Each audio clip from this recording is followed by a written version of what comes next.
Alright, so Morbius is the latest Marvel movie, but it is not a part of the MCU. This is part of the Sonyverse. Now, the Sonyverse is set in Andrew Garfield's Spider-Man movies, so the Amazing Spider-Man movies, and they contain him, they contain Venom, and now they contain Morbius. I didn't like the Amazing Spider-Man movies, I didn't like the Venom movies, I thought they all sucked, so my hopes were low for this, and based on reviews that I'd seen as well, my hopes were even lower. Off the bat, I'll say this movie is probably the best of the five. I mean, it's been a while since I've seen those Amazing Spider-Man movies, but there's a reason for that. It's because I never re-watched them, because I thought they were trash. I like Andrew Garfield, but I thought those movies sucked, so for me, this is the best one I've seen on first viewing. Morbius is the story of this scientist who has a blood condition that sort of plagued him his whole life, so he decides to start running experiments to try and fix his blood condition. Well, I mean, he's been trying to fix his condition, you know, it's always been on his mind since he was a kid, but now he's running experiments involving bat blood. Now, of course, doing an experiment with bat blood means he turns into a vampire who has a real lust for sucking blood. Now, this movie is rushed, okay? You look at the runtime, it's like an hour 40. It's definitely rushed. Nothing is drawn out in this movie. You don't get enough time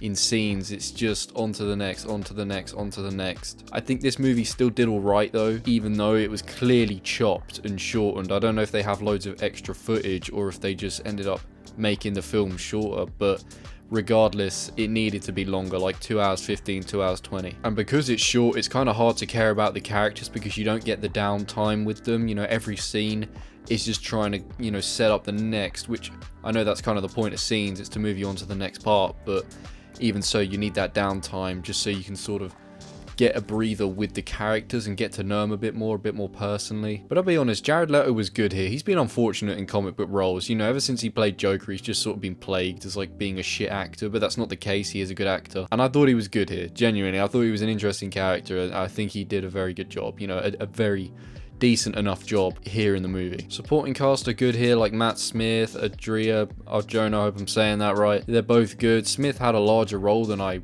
thought he would based on the trailer.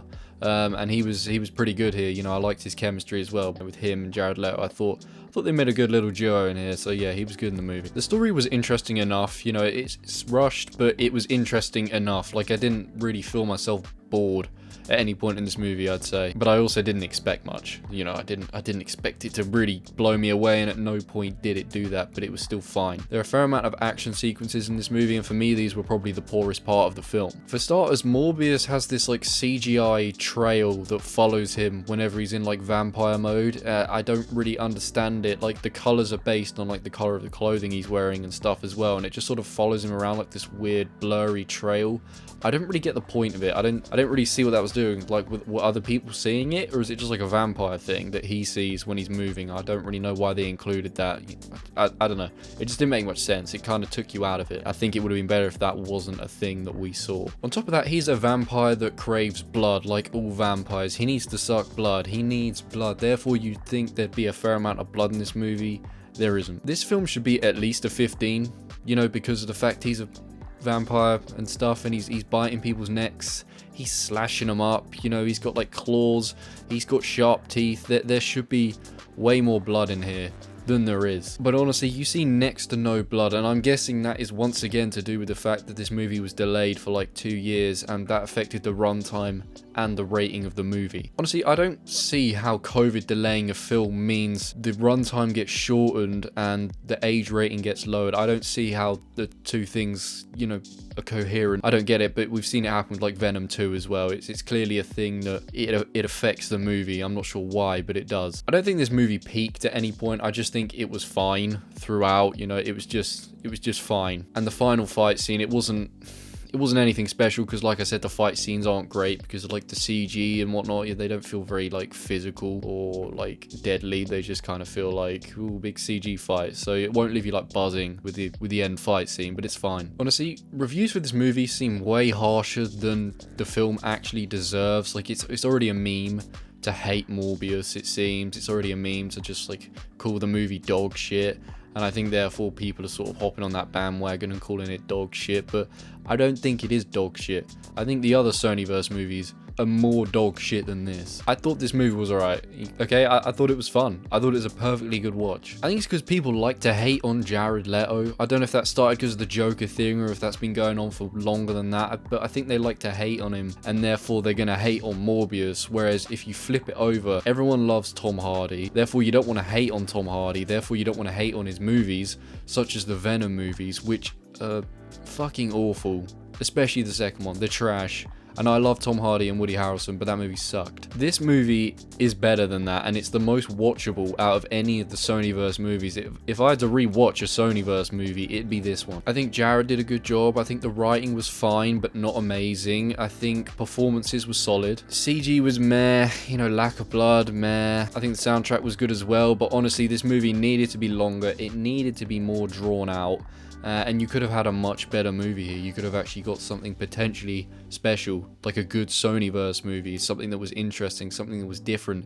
If they'd gone for that, you know, 15 rating, 18 rating, really made it like a horror style thing, but it was just too kind of comic booky, and it didn't end up really hitting the landing. You know, how much of that is due to delays, I don't know, but I thought this movie was fine still. I wouldn't call it dog shit by any means. You may be surprised by this, and I'm probably one of the only people that's going to do this, but I'm going to give Morbius a 7 out of 10. Maybe that's too high right now, I don't know, but I think it was fine. I'm going to say between 6.5 and 7. Now let's just talk spoilers, the end credit sequences. We need to talk about that. Obviously, Michael Keaton's Adrian Toomes, who is the Vulture from Spider-Man Homecoming, he's from the MCU, is in the trailer for this movie, and that got everyone a little bit confused. Like, what the fuck is he doing in a trailer for this when it's set in a different universe? Now, I didn't have a Scooby-Doo about this until I saw No Way Home, and then that got me thinking that maybe when Doctor Strange does his spells or whatever, it zaps Michael Keaton because he knows who Spider-Man is, and it takes him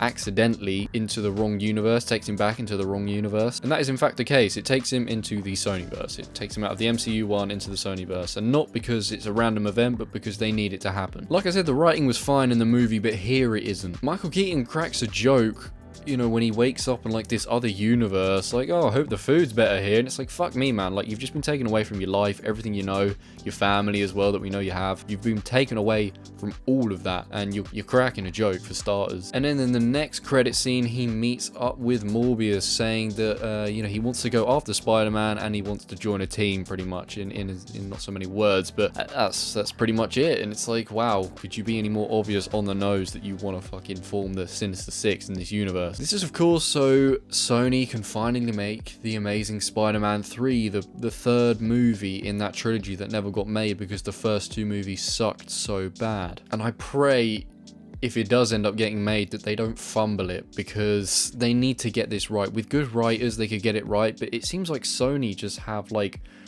I don't know what's going on. I think they've got terrible writers for a start, and then their production just seems to be a fucking shoddy mess. Whereas MCU, majority of the time, have stuff on lock. They're very good at, like, making a series of things. This is so choppy, the Sonyverse. It just doesn't piece together nicely or smoothly. It's just like you've got 5 jigsaw pieces that don't fit each other, but someone is just putting them down and hammering them together so that they can make a coherent thing that now leads to their Amazing Spider-Man 3 movie. It doesn't work, it doesn't really fit that well, but they're gonna force it. Of course, getting Venom into the MCU was a much smoother thing, where obviously Tom Hardy's Venom from the Sonyverse spawns in the MCU, and then he gets taken back to his universe, but he leaves a little bit of the symbiote, which is perfect because that way you get the symbiote without having to take the character. I mean, yeah, I liked Michael Keaton as Adrian Toomes, as Vulture in the MCU, but they've really just forced this. It's like, they were like, okay, well, we need numbers to make up the Sinister Six, so let's make a Morbius film. He can be the 5th guy, and then I know what we'll do. We'll spawn someone from the MCU into this, because he's not going to be in any more MCU movies. So you've got 3 for certain now, which is obviously Vulture, Morbius, and Venom. I don't know who the other 3, who they're going to choose for that, but yeah, I don't know. It's really strange that there's now 2 Spider-Man universes going on at the same time. I can't understand why, obviously, MCU would be happy with that, but at the end of the day, they don't own all the rights to the Spider-Man, you know, title, so I guess they just have to put up with it, but I doubt they're happy with the way things are shaping up. But, you know, it seems to be the way it's going. DC have 2 Batmans on the go at the moment. As far as I know, they might even have 3. I think Michael Keaton's coming back in that as well, as his old Batman. It's a mess. But yeah, either way, I've been Joe Squared. Thank you for watching. If you've seen the movie, please leave a like, leave a comment, let me know what you think about it. If you haven't seen it, it's not that bad. I'd say go and give it a watch. I think it's actually not that bad. Don't listen too much to the reviews. But yeah, thanks for watching. I'll see you in the next one. Bye bye.